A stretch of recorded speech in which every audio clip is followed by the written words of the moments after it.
All right, folks, I'm with Jan Halper, the biz shrink, the shrink. I love talking to you, Jan. It's been a bit. I haven't had you on in a while, so there's a lot to catch up on. And we were talking before I started recording on what we could touch on here.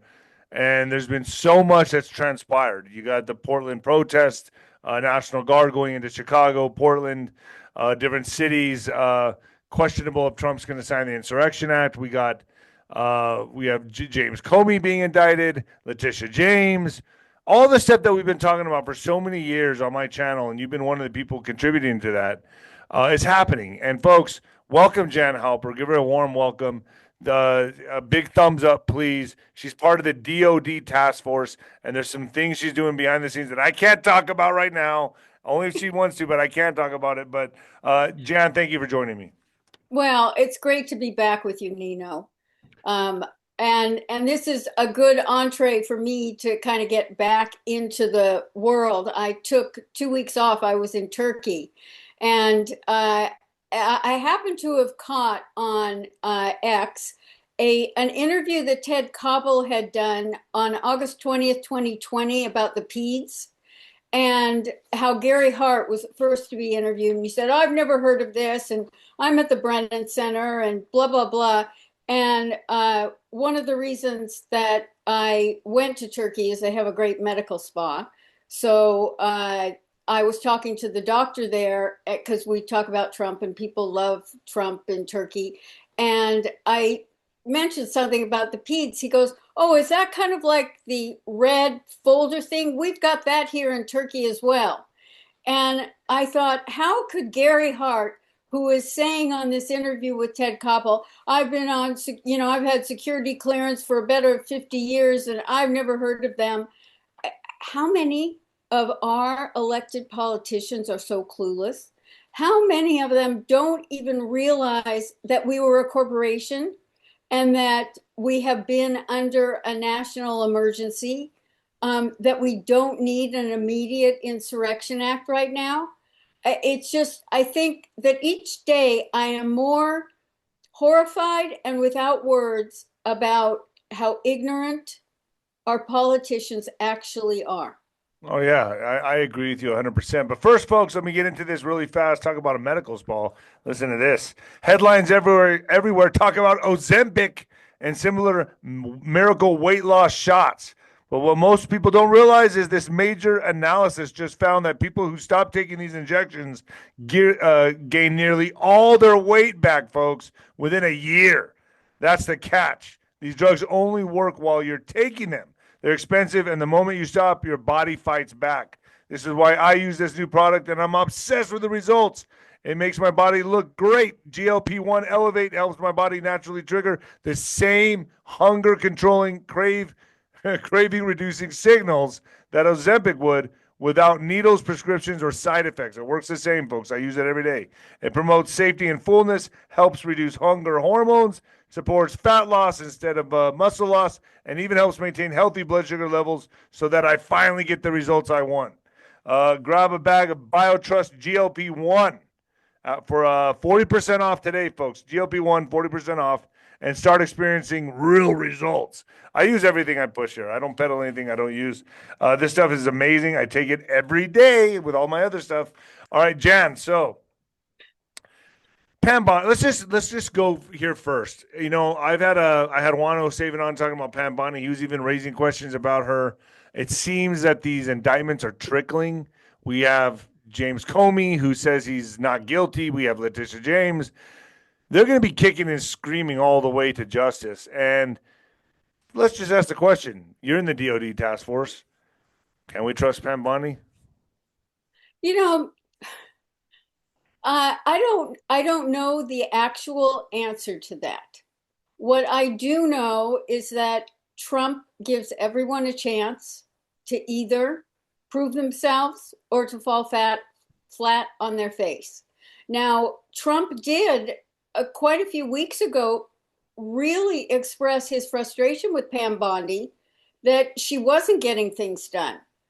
But at the same time, we have to realize that our legal system has become so layered with ways to maneuver and manipulate and circumvent that it makes it hard to bring a case. I think it's fabulous that there wasn't a statute of limitations that had expired, and James Comey absolutely deserved this. Even if, and the fact that he was indicted, you know, I think that all of these people should be indicted and have to defend themselves and go bankrupt, just like they tried to do to all the conservatives. That alone. And it depends. It depends on a jury. And the good thing is that Comey is not being tried in D.C. He's being tried in Virginia. Right, but it's a Biden judge. Well, it is a Biden judge, but if there's going to be a jury, and I am registered to vote in Virginia and got my driver's license in Virginia, maybe I could get on the jury. Well, okay, all right, fair enough. But I mean, we're starting to see things trickle out now. We have 𝗦𝗫ci James and other big names. John Bolton is one of them. Adam Schiff, Lisa Cook, John Brennan, Christopher Wray, and then the FBI officials who are under Christopher Wray. All these names are like next on the list from what I'm looking at. Fani T. Willis, but it's still it's. I understand where you're coming with like drain their bank accounts, the whole thing, but people really want to see justice. Like people are tired of what happened, Well, what we've been through as absolutely. Americans, what we went through in 2020, all the way to now. We want nothing less than justice, and we want it served on a cold platter. And with that being said, I mean, do you feel like we're on our way, or do you feel like this is going to happen in the DOJ system, or it's going to have to go military? Well, that's a good question. First off, you're absolutely right. We all do want justice. The not having justice put us a lot of us into really deep, depressions, including myself. I've talked about how I had to have my own coming to Jesus meeting with myself to pull myself out of the hopium and all those expectations. And so I do want to say what I have consistently said is that we can't get expectations of the outcome, because when we start having expectations of the outcome, we start creating our own fantasies, our own scripts of how it should be. It takes a while to make things happen and to undo the, pardon my language, but the crap that has been done. I mean, I love the fact that it was just released, the copy of the emails of the 51 that signed on for the Hunter Biden laptop, and that the strategy definitely was to circumvent the 2020 election. That has come out. So there's the first step of things being released, and then it's deciding what the strategies need to be of how best to go about it. And I think that, let's just think about this. So what are we, 8 months into it? There's been quite 10 a months lot. into Trump? About 10 months. Yes. We're in October now. February, March, Oh, April, okay, May, you're right. June, July, August, September. We're just in the 9th month, Right. finishing the 9th month, almost to the 10th. You're right. We're almost at the 10th month starting. But when you also look at what he's accomplished on the positive side of things, and you see how many people are moving things in the right direction with all of the resistance and the obstacles and the sabotage that goes on, I think I feel like we shouldn't be impatient. There's no reason to be impatient. We're just waiting. It's almost as if we could see them line up in handcuffs and being marched right to Guantanamo. Yeah. And I think that's a visual that we would all like. That is not actually going to happen anytime soon, because just remember, we've got to also deal with the negativity that comes. and I think Trump has been dealing with it and circumventing it very, very well. Now, in terms of will it go military, I suspect, I don't have this confirmed. And unless I have things confirmed, I generally don't like to speak of it. But what I would say, because we do know about the PEDs, we do know about the executive orders, we do know that he has declared a national emergency going back to 2017, and Biden kept renewing those executive orders. As long as the Democrats keep saying there's going to be a civil war, they will open the door for Trump to then be able to declare an insurrection act. Right. So remember, he's got to bait them. And that is a lot of what is happening. I mean, it would be lovely if there was a magic wand and we could make certain things happen so he could take the actions that we get him to take. But that's not the way life works. It's move and counter move. It's move and counter move. And the other part that isn't public for us to see, but many of us have been able to talk about it, is just keep in mind, it's been going on since 2018. Those ships are still in Australia, in Japan, off the coast of Italy, down here in Southampton. So justice is being served. Oh, it has just been. Not publicly. Exactly. Okay, let's leave it there because I want to go to the back channel to talk about that, Ninoscorner.tv, because I don't want to talk about it here, but that's a profound statement coming from someone in the DoD task force. All right, let me just further elaborate on it carefully. But so what I'm saying is that because that has been going on, it's not the people that we publicly would like to see. But I think that that will be the icing on the cake. I heard, I had Gene Decode on talking about the Hegseth summons with the generals, and he said, according to his intel, now, folks, I don't have any way to validate this. My guests, when they come on, I lay it out for you all to play it up. But he said that, some of the generals were arrested after that summons. And I would, like I said, I have no proof on that, but I think about it logically, and I'm like, that would make sense to me. It does seem like they would be summoned, and then the ones, some given their walking papers, some, told to quit, some promoted, and then maybe some arrested. That seems logical to think. There would be no other reason to bring 800 of the top brass in if they didn't want to, one, educate them and tell them what their military orders need to be and what to expect and how they're going to have to organize their troops and what their responsibilities will be around the globe. That is the most important part, the strategic part and where things are going. And yes, by bringing them in, they're able to deal with all of the other personnel issues. It was far more than shave your beard off and drop 20 pounds. Okay, I would imagine so.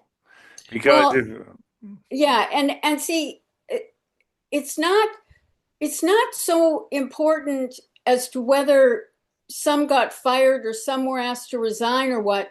What was more important is that they were brought together as a team to understand where our country is going and what their responsibilities are and what role they play in it. Because as we know, this is a global operation. It is not just our nation's military. And so why else would you have all 800 hearing the same information at the same time if it wasn't so important that the message was clearly understood? So when you say it's a global operation, a lot of people think, a lot of people throw around the term white hats and they think Trump's operation. But when you say global operation, other militaries are involved in taking down the globalists. So it's not just America. It's Oh, all the militaries are involved in fighting against this tyranny. well, I don't know all of the nations, but given that we have an understanding that we're also going to go through a financial revaluation and change, that is global. You don't do that in an isolated way, especially the way different countries operate within their own political and financial systems. And we know that this has been coordinated. In 1992, the World Economic Forum and the United Nations brought people together because that was when they had communicated there was going to be a one world ruled by, the Council on Foreign Relations, the 300 most, select people. And we have been fighting that ever since. And actually, I mean, to say 92, because it was going on, and in 1960, that's when, or was it 62, that JFK was killed, Right. I assassinated. think it was 60. So 60, yeah, 62, I believe. 63. I don't. Yeah, My audience can they've chime in got there. so many dates in my head. That's one that should come off my tongue, but right now, no. But but the point being that how long this has been going on, how long we've been fighting it, and we understand the globalization from a corporate standpoint, but if you're going to have globalization from a corporate standpoint, there has to be behind the scenes political aspects to it. And there, I caution people to not listen to some people that are saying that Trump is really King of England, and you know we don't know that stuff. It's the same as when people ask me, do I think JFK Jr. is alive? Yeah. If you tell me he's alive, is my life going to change? Is anything, are any of our politicians going to do their job any better? Are we going to throw Antifa in jail if I know that information? We don't, it doesn't matter whether we have that information or not. We need to stay focused on what the most important issues are. And that is what they really are dealing with. And I'm quite confident that as long as the Democrats keep our government shut down, Trump will have no choice but to, even if it's a mini insurrection act and he brings the military in. I I'm I have to admit that I didn't even take my computer to Turkey with me for 2 weeks. I really wanted to just shut off. So intricacies, I'm not necessarily up to date on, and it's those intricacies that give me more of my answers that I can put the puzzles together. But over the weekend, I've been trying to catch up, and I think that the Democrat enough to believe that this will really hurt Trump, but what's It's hurting happened, them. well, it is, but are you aware that um, the well, we know 92% of the government employees have contributed to the Democrat Party over the years. Um, they're out of work messages because they're furloughed. They keep trying to change it, but Russ Voigt and OMB have gone in, and literally the out of work message is due to the Democrats Wow. causing the shutdown, and these employees are getting so ticked off, and they keep trying to change it, and it gets changed back. Nuh-uh. See, it's those things that we need for that to happen because it keeps on waking people up. Yes, it does. So Okay, so I'm looking at Vance right now, and I'm seeing like the wheels of justice are grinding pretty slow.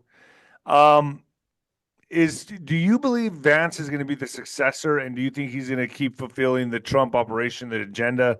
Because I mean, it seems like these indictments are coming out just a little bit slower than I would like, than most people would like. But is Trump? I mean, a lot of people are saying that Vance is going to be the successor, like he's going to be the guy. And I keep thinking to myself, oh, I don't know. I mean, I'm not very fond of him, but I mean, but then I don't really dislike him either. It's just kind of like a bland type of taste in your mouth. It's like, all right, well, if that's who they want, I guess we'll deal with it. But what's your thoughts about that? Well, first off, Nino, you know me well enough that I don't do future, Yeah, uh, yeah, yeah, yeah. assumptions. But what I will say is that I think Marco Rubio has surprised a lot of us. Yeah, he surprised me. He and I think it's a lesson for all of us to know and to understand and to really give patience with ourselves. When you're put in the right situation, your talents surface. And people recognized that there was some talent in Rubio when he first came. He gave the counter talk to a State of the Union, and of course, then he had to have a sip of water. And then what did the media do? They put him down for that years ago. But they recognized something in him, and he has really come across as a leader. Um, I don't know yet about Vance. I think Vance is superb on the media. I think he's clear about things. Um, I am not up to date, and I'm trying to find people who can educate me about Palantir and Peter Thiel and that relationship. And what does that mean? And really, where does Vance really stand? He's incredibly supportive, and he's got a strong voice. But what we see, you can't see leadership from a vice president because they're not given those Right, opportunities. right. But we are seeing leadership from Marco Rubio. And if there was to be a primary and a few people putting themselves forth, there would be a bit of a competition between Rubio and Vance, and I don't know anyone else who's really surfaced right now. Yeah, I mean, a lot of the people, the Trump appointees like Pam Bondi, Cash Patel, Dan Bongino, Vance, all these people that are involved with Trump, Rubio, a lot of people feel like they've been let down, and then they've been pleasantly surprised by a few of them as well. Like you're saying Rubio, and you're right. Like I'm kind of wow, he has defied the odds. He's actually come through. And same with Pete Oh, Hegseth. yeah, he really, really has. And I know some people see this is the other thing that has concerned me, and it really, our politicians do not understand that they are role models for leadership. And because they don't work as a team, because they're not coordinated, because they are so tribal, the amount of the tribal attitudes that exist even within the MAGA community. I mean, right now in Tennessee for the special election, Mark Green, the congressman, was retiring because he got some great job, and Matt Van Epps, who is a Army guy, and I happened to have been in Tennessee for some of the debates. He actually, at the end of early voting, had a 16-point lead, Mm. and he ended up winning the seat in the special election. Well, the amount of my friends, because some were for 𝗀𝗶𝗍𝗏 and some were for Matt Epps, they're now not talking to one another. Wow. We got to grow up. We Yeah, got to grow up. America And the needs to grow Freedom up. Caucus had put 750,000 behind 𝗀𝗶𝗍𝗏. But just before the special election ended, Trump did an online thing with Matt Van Epps, and that put him over. But the fact that these people have been friends and worked together for years and years and years, and now are squabbling Yeah. just over a special election that now they'll have to run again for next November 26. I mean, What do uh, you What's your go thoughts ahead. on 26? So how do you think this Oh, is? What do you think is going to come? What do you think is going to transpire? There's so much that can happen. Look how much has happened in the 9 months Trump has been in office. I mean, I can't imagine. I don't think they're going to be able to finagle the bagel at all in 2026. I mean, I think it's just going to be. I think by 2026, the whole Democratic Party will probably be dismantled anyway. well, that's a possibility. And of course, the media and the pollsters. See, I really believe that what the pollsters do is try to tell you how to think. They Right. don't really do accurate polls. And there are quite a few polls coming out that the Democrats have a lead over it. But these are my concerns. One is that Trump set the style of leadership from the day he set in there, a sense of urgency. Our Senate, who only works 2.5 days a week, they show up for bed check Monday at 5:30 p.m. and they knock off at noon on Thursdays, which is why they were so far behind. Did it take Charlie Kirk being assassinated for them to finally approve 148 nominations that had been hanging and hanging and hanging, which allowed the Biden appointees to stay in those jobs and sabotage and put up obstacles and create all sorts of problems for things?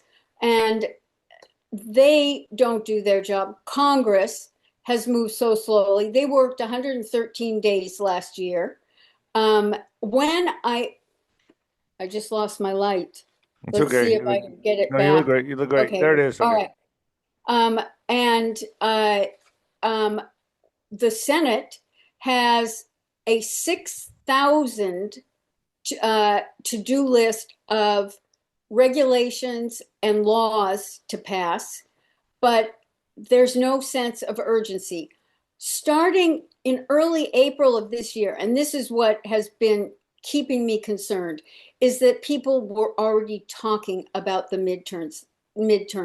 They were already talking about who needed to be primaried. And that dissatisfaction with how slow these sloths in Congress, and sloths are the slowest of the animal kingdom, they don't move. They just Right. don't move. And so my biggest concern is that, especially with the House, there is a possibility that we could end up with still a very small margin if they don't get their act together. Right. I think with the Senate, maybe they're finally starting to move forward a little bit. But I am seriously thinking about making a video of calling our Congress out for their lackadaisical and different problems. They're These are some, incompetent. They're incompetent. Let's just put it. well, Let's just say it the way it is. They're incompetent. Most of them. 90% of them are. actually, I think it's a Or little different. compromised. I think it's a little different, especially in the House. Well, for both sides, self-preservation is what motivates them every day, not we the people, Right. not the responsibility of their job. In the 2016 budget, 27% of the discretionary spending was not approved and hadn't been approved for anywhere from 5 to 15 years. The 1992 Endangered Species Act expired in 1997, and they're too afraid. It's called sunset clauses. So when they approve an act, there's a sunset clause. It has a finite end date. But what happens with the leaders, or the speaker, and it doesn't matter which side, they don't ever want to bring it back to the floor to talk about whether they refund it, because they're too afraid of upsetting voters. Mm, And that it is their self-preservation selfishness right. that is what really, really ticks me off. And that is what has been going on. And That's why I hope the 𝗬𝗏𝗏 case comes through somehow. If that's a real, I mean, I hope. I don't know. I can dream. um, right now, if it came through, that would be a calamity. Yeah, that's what I've been told as well. Yeah, That's what it I've been would. told as well. It would not be good for the country right now. It would be No, kind of like the no. Epstein list, correct? Yeah. And The you know, Epstein the list other would thing, have been a calamity as well, correct?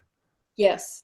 The other thing is to pay attention to which one of the elected officials are saying they're not going to run again for a federal role, but they're running for governor or something in the state. That's because Lloyd Brunson's or the Brunson hopeful act that could become just restricts them on a federal level. So you think the Epstein list, the Epstein files from not being released, we avoided a catastrophe? Well, um, this is my concern about Epstein files. As we know, during the time of the Biden administration, because we were so blown away by the loss and we needed something to care about, it was Save the Children. So for 4 years, people talked about Save the Children. We had films about child trafficking. And so part of me thinks that the Epstein files are symbolic of also, I hope I get the number right, 13913 executive order, which was about human and child trafficking. Okay. And I think that the mistake that not necessarily Trump, but that Congress is making is that because they're still so afraid of the voters, they're not thinking strategically.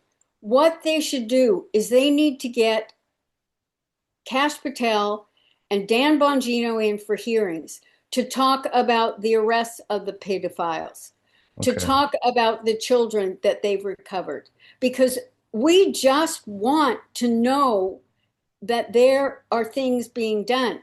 And because we don't get any information about that, so if they would be very strategic about it so that we could get that information, it would put some of that down.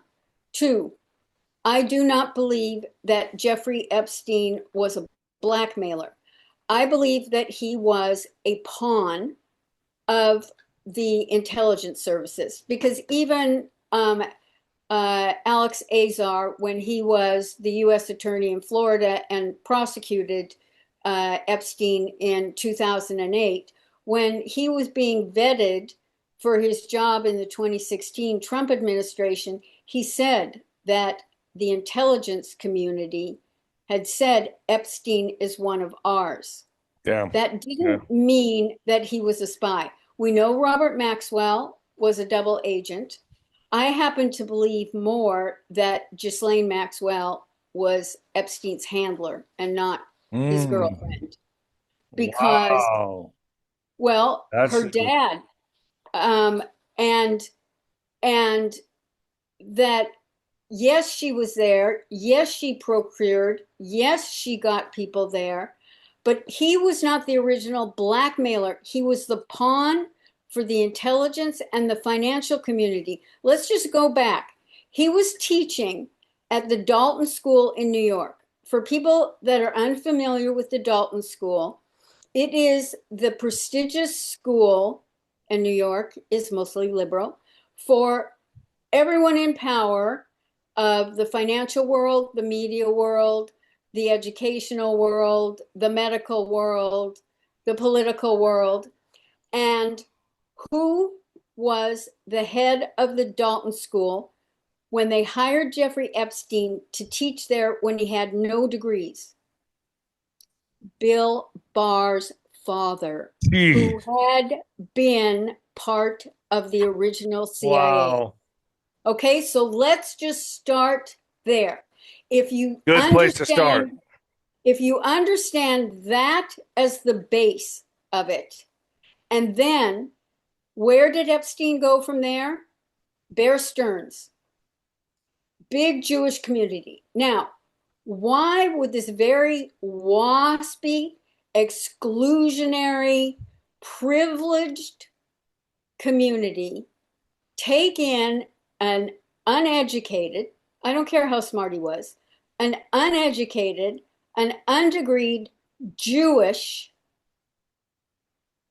man, and then in short order put him on the Council of Foreign Relations?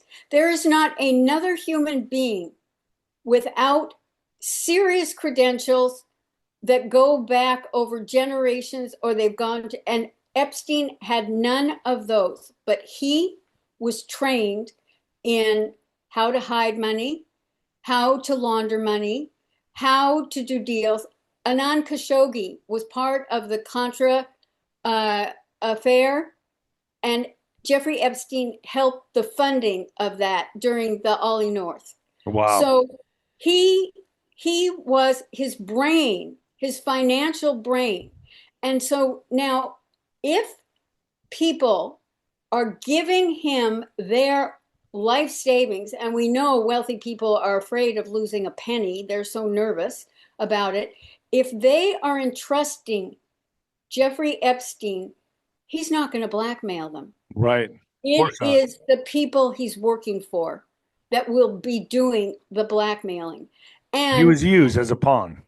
And the Lolita Express and the island and everything else, what you have to think about, it was that kind of perks. It was a place for these people to act on their sexual proclivities in a quote unquote safe environment, which is no different than the president of IBM giving a good customer and that company season tickets for the football team, favor or for favor type of thing. Yeah, exactly. Yeah. It was that kind of stuff. So the other part, so now let's deal with Alex Azar, who said that he was told Epstein's one of ours. And we don't have this complete confirmation, but we do have confirmation that Maxwell was. They don't make referrals to the FBI. They don't take notes after their meetings. So to say that there is more information, yes, but it hasn't been shared with the people that would be able to even expose it. It hadn't been passed on. So that's why I want to caution There's people. a lot here to take in. There's a lot here to unpack on this one. Well, there is. And so on the emotional side for people, save the children. Epstein, he gathered the bad guys that hurt the children. So he becomes the symbolism of, if we could get those connected to him exposed, then maybe the domino effect would happen. Right. No, but that is a hope. But what's more important to understand is also the timing of when the uproar happened. And the reason that I say this is that we were just about to have the Genius Act voted on in Congress. Now, if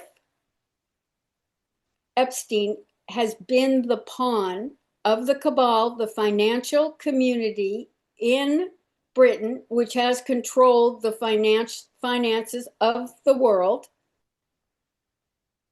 that Genius Act represented to them that Donald Trump was going for US financial sovereignty for the first time. Wow. That threatened them. Given that it threatened them, they had to do something to get at Trump. Also, who was coming in town but Netanyahu just about that time. So do you really think if there was some Israeli connection stuff that Trump was going to have it exposed? No, he wasn't. But they really, I wish we could get into the CNC if the C had anything really, really key, because that's where it would be hidden. But it will stay hidden because that's what happens with the You think CIA. this stays hidden? Yeah. I think if there's any more that we need to know. But now, on the other hand, if a lot of these people were exposed, and we know there are so many unhealthy, disgusting human beings who've been involved in this, but we need them politically. We need to either have our bases or we need to have, so Yeah, there's it makes always sense. a bit of a trade-off, and we have to think about those aspects of it. Jan, thank you so much. This was been you knocked it out of the park. I'm just like, wow. That makes most sense to me than any of the podcasts I've done about this. And I think this is gonna be a home run for my audience. So there's a lot here, folks, to take in. Jan, where do people find you? They find me at 𝗵_shrink at X, at real Dr. Jan at Truth Social. And I'm going to finally have time to get back to my writing. So it's drjan.substack.com. drjan.substack.com. Thank you, Dr. Jan, so much for joining me today. Thank you. It means a lot. I haven't talked to you in a long time, so it's I know. been great to catch up. Thank you. Take care.